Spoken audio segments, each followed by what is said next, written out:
Good afternoon, everyone. Today we are going to uh, continue our chapter 3 of your history book, that is ruling the countryside. And today it is the part 6 video.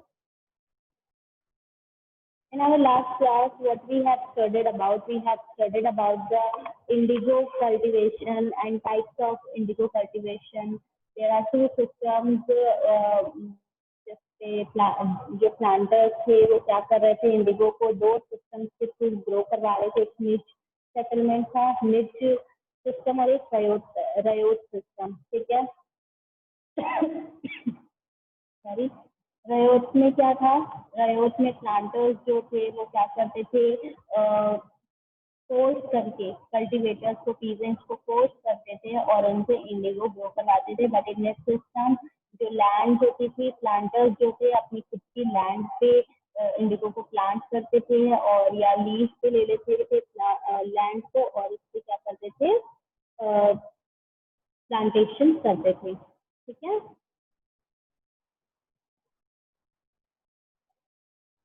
तो your next is, अब देखो हमने ये भी पढ़ा था last class में कि जो इंडिगो ग्रो करने की वजह से जो राइस की कल्टीवेशन थी आफ्टर इंडिगो वो बहुत मुश्किल होती थी, क्योंकि इंडिगो की जो रूट्स होती थी वो बहुत ज्यादा डीप होती थी और उसमें फिर उसमें ग्रो करना, उसमें उसके बाद राइस को ग्रो करना इतना अच्छा नहीं होता था. इसलिए वो सॉइल को क्या कर देती थी, बहुत ज्यादा खराब कर देती थी, डैमेज कर देती थी. तो इससे बहुत सी प्रॉब्लम फेस करनी पड़ी प्लांटर्स को, प्लांटर्स से भी ज्यादा कल्टीवेटर्स. ठीक है. Today we are going to start with the Blue Rebellion and after.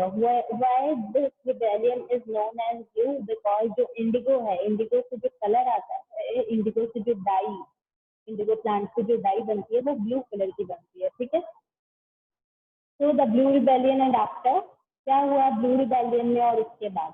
In March 1859, thousands of ryots in Bengal refused to grow indigo. मार्च 1859 में बहुत से रयोट्स ने, जो कल्टीवेटर्स हैं, उन्होंने इंडिगो को ग्रो करने से रिफ्यूज कर दिया था. क्यों रिफ्यूज कर दिया था?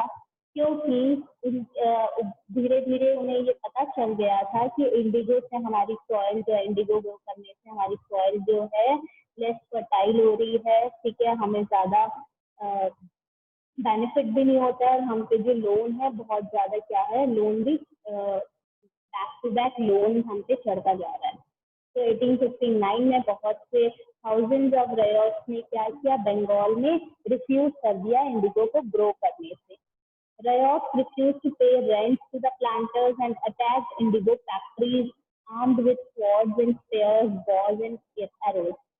रयोट्स ने बोला कि हम प्लांटर्स को बोला कि हम रेंट पे नहीं करेंगे और उन्होंने बहुत सी इंडिगो फैक्ट्रीज पे भी अटैक किया. किससे अटैक किया था? वो तलवारें लेके, स्पेयर्स लेके, बोज, एरोज लेके, बहुत से ऐसे इंस्ट्रूमेंट्स लेके वो चले गए और वहाँ पे इंडिगो फैक्ट्रीज में वो क्या है, अटैक कर चुके थे.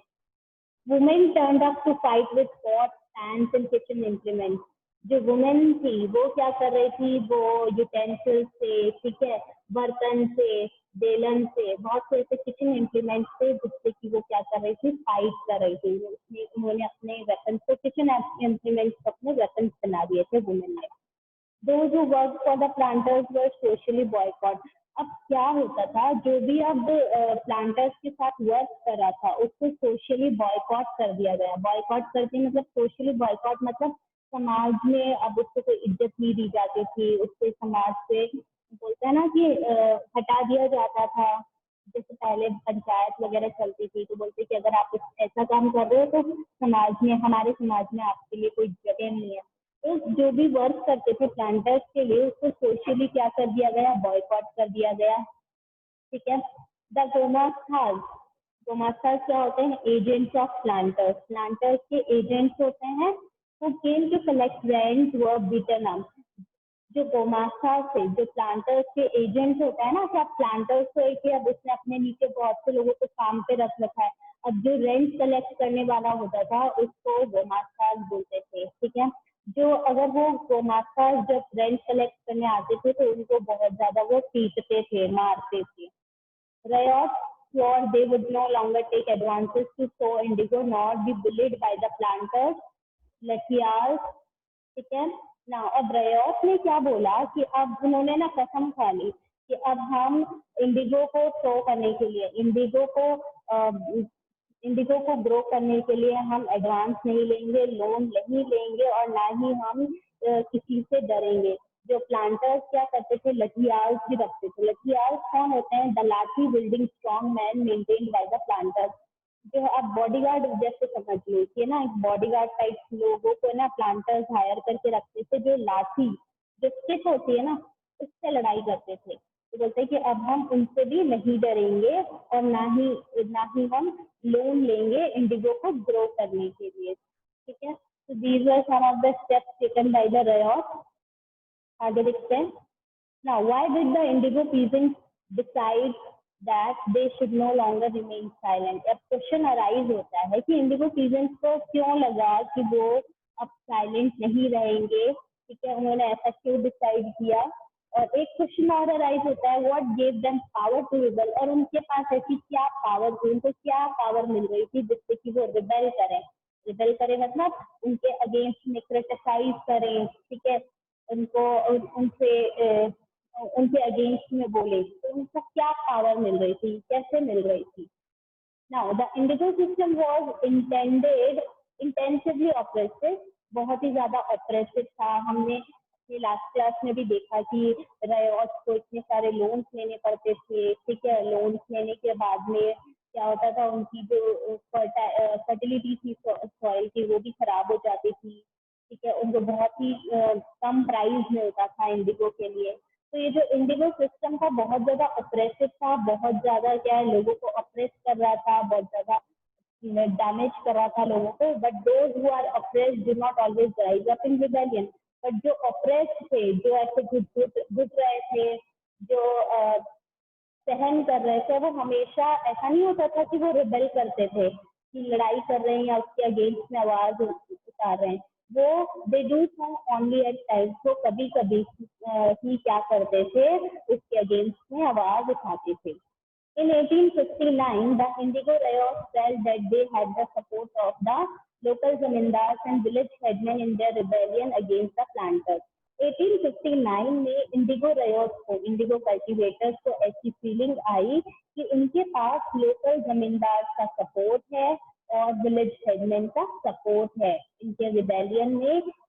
ये जो लड़ाई लड़ रहे हैं प्लांटर्स के अगेंस्ट, उसमें जमींदार का और विलेज हेडमैन उनके साथ सपोर्ट में है। अब जमींदार और विलेज हेडमैन की पावर तो ज्यादा होती है ना रयोट से। उनको लगा कि अगर एक सपोर्ट मिल गया, उनको इंकरेजमेंट मिली कि अगर ये हमारे पास में है तो हम आवाज उठाएंगे। तो इंडिगो रयोट्स को लगा था कि 1859 में कि जमींदार और विलेज हेडमैन इनके साथ में है तो हम प्लांटर्स के अगेंस्ट रिबेल कर सकते हैं। In many villages, headmen who had been forced to sign indigo contracts mobilized the indigo peasants and fought pitched battles with the Lathials.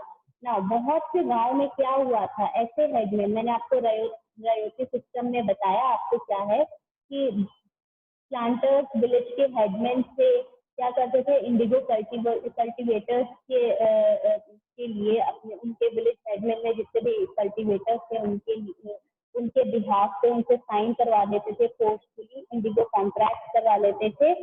तो विलेज हेडमैन ने क्या किया, बहुत से इंडिगो पीजेंट्स को अपने ही गांव से ना मूव करवा दिया, छुपा के रख दिया एंड फॉट फिक्स्ड बैटल्स। अब आप बोलोगे मैम ये फिक्स्ड बैटल्स क्या होता है? जो ऐसा युद्ध, ऐसा बैटल जो पहले से डिफाइन होता है, पहले से फ्रेम्ड होता है कि हम इतने बजे लड़ेंगे, कैसे लड़ेंगे, ये जब पहले से डिफाइन होता है ना, ऐसे बैटल्स को हम क्या बोलते हैं, फिक्स्ड बैटल्स बोलते हैं।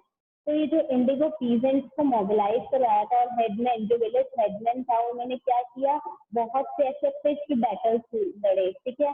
उन्होंने पहले से ही युद्ध की घोषणा कर दी और उन्होंने बोला कि हम इसके अगेंस्ट में क्या करेंगे, लड़ाई लड़ेंगे। उन्होंने बहुत से हथियार के साथ क्या की, लड़ाई लड़ी थी।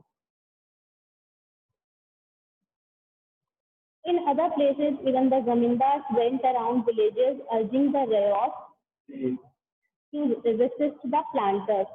और बहुत सी प्लेसेस में जो जमींदार थे वो बहुत से विलेजेस में जा रहे थे, अलग अलग विलेजेस में जा रहे थे और रयोट को अर्ज कर रहे थे, मतलब कि उनसे रिक्वेस्ट कर रहे थे कि आप प्लांटर्स को क्या करो, रिसिस्ट करो, उनके अगेंस्ट में रिबेल करो, आप वो जो प्लांटर्स जो चाहते हैं वो काम मत करो, ठीक है। These zamindars were unhappy with the increasing power of the planters and angry at being forced by the planters to give them land on long leases. ये जो जमींदार थे बहुत ही ज्यादा अनहैप्पी थे, बिल्कुल भी खुश नहीं थे कि प्लांटर्स की जो पावर है बहुत ज्यादा इंक्रीज हो रही है, और वो बहुत ज्यादा गुस्से में थे कि प्लांटर्स जो है उनको फोर्स कर रहे हैं कि उनको बहुत सालों तक क्या है कि लैंड आप लीज पे दे दो, फोर्सफुली बोल रहे हैं कि हम आपको हमें आपकी लैंड रेंट पे चाहिए, लीज पे चाहिए। तो जमींदार भी क्या थे, इससे बहुत ज्यादा नाखुश थे, और यही सारी चीजों की वजह से जो पीजेंट्स थे उन्होंने भी डिसाइड किया कि हमें इनके अगेंस्ट में रिबेल करना चाहिए, और पीजेंट्स को एक पावर भी मिली, क्योंकि विलेज हेडमैन और जमींदार दोनों ही पीजेंट्स के क्या थे, साथ में थे। The Indigo peasants also imagined that the British government would support them in their struggle against the planters. Indigo peasants को ये भी लगा था कि जो ब्रिटिश गवर्नमेंट है वो है ना उनका सपोर्ट करेगी प्लांटर्स के अगेंस्ट, प्लांटर्स के लिए जो ये स्ट्रगल कर रही है उनके अगेंस्ट में ब्रिटिश गवर्नमेंट हमारा सपोर्ट करेगी। But after the revolt of 1857 जो ब्रिटिश गवर्नमेंट थी ना वो बहुत ज्यादा वरी हो चुकी थी, बहुत ज्यादा परेशान हो चुकी थी। 1857 का जो आपका रिवॉल्ट है तो ग्रेट रिवॉल्ट बोला जाता है, और ऐसा माना जाता है वो इंडिया की फर्स्ट बैटल थी, रिवॉल्ट था ब्रिटिशर्स के अगेंस्ट में, इसलिए उसको द ग्रेट रिवॉल्ट ऑफ 1857 भी बोला जाता है। जो ब्रिटिश गवर्नमेंट थी वो बहुत ज्यादा टेंशन में आ गई थी कि इससे तो एक और रिबेलियन हो जाएगा, एक और रिवॉल्ट हो जाएगा, ठीक है। व्हेन द न्यूज, तो ये वाली जब न्यूज सुन के ब्रिटिश गवर्नमेंट ने थोड़ा बहुत क्या है इंडिगो प्लांटर्स का भी सपोर्ट किया। When the news spread of a simmering revolt, अब ऐसे सिमरिंग रिवॉल्ट का मतलब क्या होता है, जब मन मन में ऐसी अफवाहें फैलने लग जाती है ना, अब थोड़े ऐसे छोटे छोटे झटके देने लग जाते हैं लोग कि हम अगर आप ऐसा निकलोगे तो हम ऐसा कर देंगे, ऐसे छोटे छोटे जब झटके लगने लग गए तो ये जो लेफ्टिनेंट गवर्नर थे उन्होंने बहुत से इंडिगो डिस्ट्रिक्ट में क्या किया था, जहाँ पे रिवॉल्ट हो रहा था वहां पे बहुत से लेफ्टिनेंट गवर्नर ने बहुत से रीजन में टूर किया, वो घूम के आए 1859 में, ठीक है, वो देख के आए। The riots saw the tour as a sign of government sympathy for their plight. जो riots थे उनको लगा कि ये जो गवर्नमेंट घूम रही है, टूर ले रही है, ये एक साइन है कि गवर्नमेंट हमारे साथ में है, ठीक है। ये भी जो भी हम हमारी दुर्दशा हो रही है, हमारी जो सिचुएशन है, फॉर देयर फ्लाइट, फ्लाइट का मतलब होती है डिफिकल्ट सिचुएशन, जो हमारी ये डिफिकल्ट सिचुएशन है इसके अगेंस्ट में क्या है, हम ये गवर्नमेंट हमें सिंपैथी देने आई है, हमारे साथ में है। देन इन बरासत, बरासत वेस्ट बंगाल में एक गांव का नाम है। Then in Barasat the magistrate Ashley Eden issued a notice stating that riots would not be compelled to accept indigo contracts. अब मजिस्ट्रेट एशले एडन ने एक नोटिस जारी कर दिया कि रयोट तक क्या करेंगे, इंडिगो कॉन्ट्रैक्ट को एक्सेप्ट नहीं करेंगे। तो ब्रिटिश गवर्नमेंट ने भी थोड़ा बहुत क्या है प्लांटर्स के अगेंस्ट में रयोट को सपोर्ट किया, क्योंकि उन्हें डर था कि अगर हमने थोड़ा बहुत भी सपोर्ट नहीं किया तो फिर से एक और रिवॉल्ट छिड़ जाएगा, जैसा कि 1857 का रिवॉल्ट हुआ था।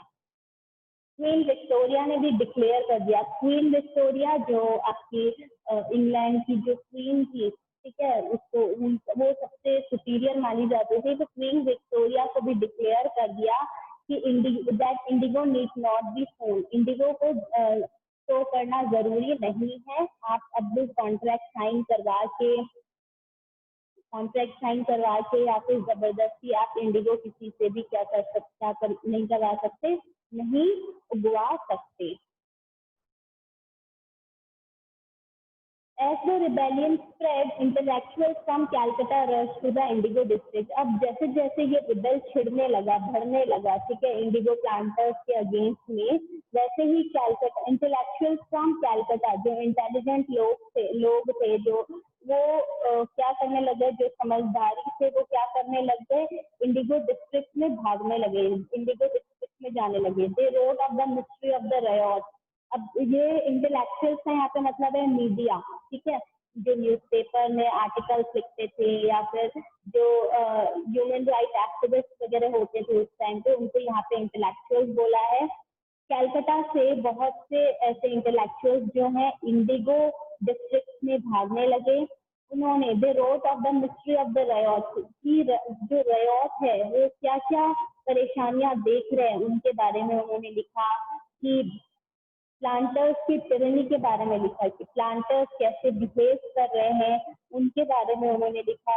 And the horrors of the Indigo system, कि इंडिगो सिस्टम की वजह से कितनी परेशानियां हो रही है लोगों को हमारे इकोनॉमी में, उन सब के बारे में क्या किया उन्होंने लिखना स्टार्ट किया. कि हम रयोट कितनी मुश्किलों से, कितने क्या क्या मुश्किलें सह रहे हैं, ये जो प्लांटर्स की टिरनी चल रही है, पॉलिटिक्स चल रही है, टिरनी का मतलब होता है पॉलिटिक्स, पॉलिटिक्स चल रही है उसके बारे में. एंड द हॉरर की इंडिगो सिस्टम से कितने मतलब कि लोगों के दिल और दिमाग में कितना असर पड़ा है, ठीक है, लोगों की जो दुर्दशा है बहुत ज्यादा खराब हो चुकी है, बहुत ही ज्यादा डिफिकल्ट सिचुएशन में है लोग इस सिस्टम की वजह से, उनके बारे में अब वो इंटेलेक्चुअल्स जो थे वो लिखने लगे. Now, worried by the rebellion, the government brought in the military to protect the planters from assault and set up for the Indigo Commission to inquire into the system of indigo production. अब rebellion के वजह से कि rebel बहुत बड़ा rebel ना हो जाए, इससे गवर्नमेंट ने क्या किया, जो प्लांटर्स थे उनको प्रोटेक्ट करने के लिए, प्लांटर्स को प्रोटेक्ट करने के लिए मिलिट्री का सपोर्ट दिया और एक इंडिगो कमीशन बैठाई कि आप इंडिगो प्रोडक्शन जो सिस्टम है इंडिगो प्रोडक्शन का उसके बारे में इंक्वायर करें. The commission held the planters guilty. अब कमीशन को जो प्लांटर्स थे उन्होंने बोला कि ये प्लांटर्स जो है गिल्टी है और उनको क्रिटिसाइज किया for the cohesive methods they use with Indigo cultivators. जो ये हार्श मेथड्स यूज कर रहे हैं इंडिगो कल्टिवेटर्स के लिए, वो सब करने के लिए उन्होंने प्लांटर्स को, ब्रिटिश गवर्नमेंट ने प्लांटर्स को क्या किया, क्रिटिसाइज किया. It declared that indigo production was not profitable for ryots. ये डिक्लेयर कर दिया गया जो ये इंडिगो का प्रोडक्शन है ये रयोट्स के लिए बिल्कुल भी प्रॉफिटेबल नहीं है. रयोट्स को बिल्कुल भी इससे क्या नहीं हो रहा है, कोई भी प्रॉफिट नहीं हो रहा है. The commission asked the ryots to fulfill their existing contracts but also told them that they could refuse to produce indigo in future. Commission ने बोला रयोट्स को कि ये जो आपके एग्जिस्टिंग कॉन्ट्रैक्ट है, जो कॉन्ट्रैक्ट चल रहे हैं वो आप फुलफिल करो, बट उनको ये भी कहा कि आगे की इन फ्यूचर में आप इंडिगो को प्रोड्यूस करने के लिए क्या कर सकते हो, मना कर सकते हो. ठीक है. बट आफ्टर द रिवॉल्ट के बाद क्या हुआ, इंडिगो प्रोडक्शन कोलैप्स्ड इन बंगाल. जो इंडिगो की प्रोडक्शन थी बंगाल में बहुत ज्यादा कम हो चुकी थी, लोग अब रयोट जो है इंडिगो को कल्टिवेट नहीं कर रहे थे. तो क्या हुआ, planters now shifted their operations to Bihar. इनके जितने भी ऑपरेशंस का मतलब है कि इनके जो ये इंडिगो प्लांटेशन थी, ठीक है, ये जो प्लांटेशन का ये फैक्ट्री थी उसको बोला गया. प्लांटर्स जो है इंडिगो ऑपरेशंस को उन्होंने कहाँ पे शिफ्ट कर दिया, बिहार में शिफ्ट कर दिया. ठीक है. But with the discovery of synthetic die अब तक क्या हो चुकी थी, डिस्कवर हो गई थी लेट 19th सेंचुरी में. Their business was severely affected. उनके जो बिजनेस थे बहुत ज्यादा अफेक्ट हुए क्योंकि सिंथेटिक डाई जो थी इंडिगो से बहुत ही कम रेट में अवेलेबल हो जाती थी. इसलिए जो लेट 19th सेंचुरी में जो सिंथेटिक डाई डिस्कवर हुई थी उससे प्लांटर्स का बिजनेस बहुत ज्यादा अफेक्ट हुआ. बट फिर भी वो क्या कर रहे थे, अपने प्रोडक्शन को एक्सटेंड करने में मैनेज कर पा रहे थे कि वो उनका जो प्रोडक्शन है वो एक्सटेंड हो सके. Thus, when Mahatma Gandhi returned from South Africa, a peasant from Bihar persuaded him to visit Champaran and see the plight of the indigo cultivators there. जब महात्मा गांधी साउथ अफ्रीका से जनवरी 1915 में जब महात्मा गांधी रिटर्न आए south Africa से, तो एक peasant, एक farmer Bihar का उनसे प्रार्थना करने लग गया कि आप चंपारण विजिट करें और यहाँ पे जो see the flight of the Indigo cultivators, यहाँ के जो इंडिगो कल्टिवेटर्स है उनकी जो सिचुएशन है उसको आप क्या करें, देखें। ठीक है, डिफिकल्ट सिचुएशन को देखें। Mahatma Gandhi visit in 1917 mark the beginning. बेटा महात्मा गांधी ने 1916 में विजिट किया था, ठीक है, तो it will 1916। Mahatma Gandhi visit in 1916 marked the beginning of Champaran movement against the indigo planters. Mahatma Gandhi ने 1916 में चंपारण उन्होंने देखा, विजिट किया और एक चंपारण सत्याग्रह मूवमेंट उन्होंने लॉन्च किया। किसके अगेंस्ट में? इंडिगो प्लांटर्स के अगेंस्ट में। आप इस जो सत्याग्रह मूवमेंट है अपने आगे चैप्टर्स में और भी पढ़ने वाले हो कि कैसे उन्होंने चंपारण सत्याग्रह किया और क्या इसके इफेक्ट थे, etcetera. Okay, so class, this is all about this chapter, ruling the countryside. If you have any doubt, you can ask me. I hope you all understood this chapter very clearly. Okay, class. So start with our question answer exercise of chapter number 3, ruling the countryside. First of all, MCQ, multiple choice questions. When was the Diwan of Bengal granted to the East India Company? दीवानी बंगाल, जो east India company को बंगाल की दीवानी कब grant की गई थी? In the year 1786, 1876, 1775 and 1765. Your answer is 1765. Robert Clive को बंगाल, जो Mughal emperor थे, उन्होंने दीवानी, बंगाल की दीवानी 1765 में ग्रांट की थी। Next, Thomas Munro was the governor general of. Thomas Munro governor general कहाँ के गवर्नर जनरल थे? मद्रास, बंगाल, मैसूर और नन ऑफ द अबव। जो थॉमस मुनरो थे वो मद्रास के गवर्नर जनरल थे, ठीक है। Who devised the Mahalwadi system? Mahalwari system को किसने डिवाइस किया, किसने इंट्रोड्यूस किया? Your options are Holt Mackenzie, Robert Clive, Charles Cornwallis and Alexander Clegg. Your answer is Holt Mackenzie. Mahalwari system को हॉल्ट मैकेंजी ने क्या किया था? डिवाइस किया था। ओके, रयोटवाड़ी सिस्टम को अलेक्जेंडर रेड ने, फिर थॉमस मुनरो ने क्या किया था? इंट्रोड्यूस किया। Now your next question is, the slave revolt happened in the year. Slave revolt कौन से ईयर में हुआ था? 1780, जो हमने अफ्रीका का अफ्रीकन स्लेव का फ्रेंच कॉलोनी कैरेबियन सी में, कैरेबियन आइलैंड में हमने देखा था ना कि अफ्रीकन स्लेव ने रिवॉल्ट किया। तो स्लेव रिवॉल्ट कब हुआ था? वो 1780, 1791, 1777 और 1989 तब हुआ था। It happened in the year 1791. Slave revolt कब हुआ था? 1791 में हुआ। Now match the following. Riot, what is the meaning of riot? Just look at the options. Village, peasant, cultivation on riot land, cultivation on planters zone. Riot का मतलब क्या है? Peasant या cultivator. महल, महल का मतलब क्या है? In British term, महल का मतलब है village.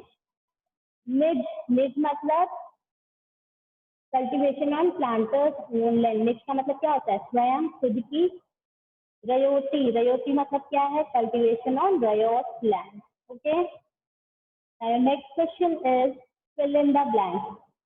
Growers of wood in Europe saw dash as a crop which would provide competition to their earnings. Growers of the वोड, वोड भी क्या है? एक प्लांट का नाम है जिससे कि डाई बनती है, कलर्स आते थे। यूरोप में वोड ग्रो होता था। जो ग्रोवर्स थे उसने कौन सी क्रॉप को देखा कि उनकी कंपटीशन है? They saw indigo as a crop which would provide competition to their earnings. Next, the demand for indigo increased in the late 18th century Britain because of जो डिमांड थी इंडिगो की 18th century में increase हुई, क्यों? तब because of expansion of cotton production, ठीक है, क्योंकि कॉटन के लिए आपकी क्या हो रही थी, प्रोडक्शन हो रही थी, और कॉटन की प्रोडक्शन से अब क्या है, लोगों के पास कपड़ा भी ज्यादा आ रहा था, और कपड़े को अब रंगने के लिए, कलर करने के लिए भी इंडिगो की क्या है, इंडिगो की भी डिमांड इंक्रीज हुई। The international demand for Indigo was affected by the discovery of, जो इंटरनेशनल डिमांड था, अभी हमने पढ़ा था कि जो वर्ल्ड वाइड इंटरनेट जो डिमांड थी इंडिगो की बहुत ज्यादा अफेक्ट हुई, प्लांटर्स बहुत ज्यादा, प्लांटर्स के सामने भी कंपटीशन इंक्रीज हुआ, क्यों हुआ था? Because of the discovery of the synthetic dies की वजह से। Next, the Champaran movement was against, किसके अगेंस्ट में था? जो महात्मा गांधी ने चंपारण सत्याग्रह मूवमेंट को जो लॉन्च किया था, जो किया था, वो किसके अगेंस्ट में था? It was against the Indigo planters. Now very short questions and answers. What were the two main systems of indigo cultivation? Indigo cultivation के दो main systems कौन कौन से थे? The two main systems of indigo cultivation were midge and rayoti. Midge मतलब खुद का, cultivators, planters own land. Rayoti means planters cultivate on rayot land. Now define the term slave. A person who is owned by someone else, the slave owner. A slave has no freedom and is compelled work for the master. एक ऐसा person जो किसी ने खरीद रखा है, ठीक है, किसने? स्लेव ओनर ने, और जो स्लेव होता है उसको कोई फ्रीडम नहीं होती है, और उसके जो मास्टर उसको जो काम बोलते हैं वो करना पड़ता है उसे। Define the term plantation. A large farm operated by a planter employing various forms of forced labor. Plantations are associated with the production of coffee, sugarcane, tobacco, tea and cotton. एक ऐसे लार्ज फार्म जो planters क्या करता है, forced labour के through.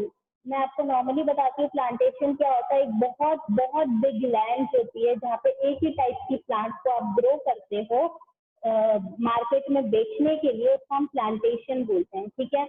In this term, in context to this chapter, it is a large farm जो planters operate करता था। कैसे ऑपरेट करता था? बहुत से फोर्स लेबर को एम्प्लॉय करके, ठीक है। और मोस्टली क्या प्रोडक्शन होती थी? Coffee, sugarcane, tobacco, T, cotton, Indigo etcetera. What was the outcome of the Blue Rebellion? Blue Rebellion का क्या आउटकम रहा? After the Blue Rebellion, indigo planters collapsed in Bengal and planters shifted to Bihar. Planters कहाँ shift हो गए? बिहार में। Now your next question is, during the Mughal rule, what was the status of the Diwan? दीवान का क्या status था Mughal rule के time पे? During the rule of the Mughal empire, the diwan served as the chief revenue officer of the province. जो दीवान होता था वो chief revenue officer होता था। चीफ रेवेन्यू ऑफिसर मतलब जितना भी टैक्स कलेक्शन होता था वो सारे काम किसके होते थे? दीवान के होते थे। What do you mean by midge system? Midge system क्या है? The planter produced indigo in land that he directly controlled. He either bought the land or rented it from other zamindars and produced indigo by directly employing hired laborers. Planters क्या करते हैं? Indigo को produce करते हैं अपनी खुद की land में। उनका जो लैंड पे कंट्रोल होता है उनका खुद का होता है।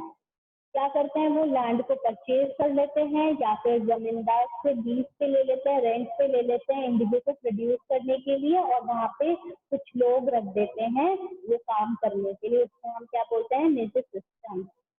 Next, give two short questions and answers. Give two problems which arose with the new Monroe system of fixing revenue. ऐसे दो प्रॉब्लम्स बताइए जो Monroe सिस्टम के टाइम पे आई थी। The new Monroe system of fixing revenue posed two problems. First, the revenue demand was fixed way too high for peasants to pay. जो revenue demand थी वो बहुत ज्यादा क्या कर दी थी? हाई रेट पे रख दी थी, जिससे जो पीजेंट्स पे नहीं कर पाते थे। और दूसरा, peasants were unable to pay the rent which culminated into villages getting desolated. जो पीजेंट्स रेंट पे नहीं कर पाते थे, जिनके जहाँ पे विलेज जो है डिस्ट्रॉय हो गए थे, इरिगेशन अच्छे से नहीं हो रहा था, ये दोनों प्रॉब्लम्स को फिक्स करने के लिए मोनरो सिस्टम जो है लॉन्च हुआ था। Why were Riots reluctant to grow indigo? Riots Indigo को ग्रो क्यों नहीं करते थे, रिलक्टेंट क्यों हो चुके थे? The riots were reluctant to grow indigo for the below given reasons. They were paid very low prices for it. बहुत ही कम प्राइस मिलता था. The riots never saw any profit accruing from the indigo plantation. Riots को कोई भी profit नहीं मिलता था Indigo plantation से. Riots were asked to grow indigo on the fertile part of their land. Riots को बोला जाता था कि जो भी fertile part है आपके लैंड में, वहां पे आप क्या करोगे, इंडिगो को ग्रो करोगे. By the planters which they were apprehensive about, जिसको वो मना करते थे. और रयोट जो है उनको फोर्स किया जाता था कि आपको वहीं पे क्या करना है, इंडिगो ग्रो करना है. Next, why were the circumstances which led to the eventual collapse of indigo production in Bengal? ऐसे क्या सर्कमस्टेंसेस थे जिससे कि बंगाल में जो इंडिगो प्रोडक्शन थी वो कोलैप्स हो चुकी थी, क्या ऐसी सिचुएशंस आ चुकी थी? The collapse of indigo production in Bengal was caused by the following circumstances. Riots denied producing the indigo anymore. Riots ने मना कर दिया कि हम इंडिगो को और नहीं उगाएंगे. उन्होंने प्रोटेस्ट किया. ठीक है. Following the protest, the Indigo Commission was constituted. Government ने क्या किया, गवर्नमेंट ने देखा कि प्लांटर्स की गलती है, उनका फॉल्ट है, और उन्होंने प्लांटर्स को बोला कि आप कल्टीवेट अब नहीं करेंगे. प्लांटर्स ने क्या किया, eventually they moved out of the city. Now there are two more questions, long questions and answers. Please go through these questions carefully.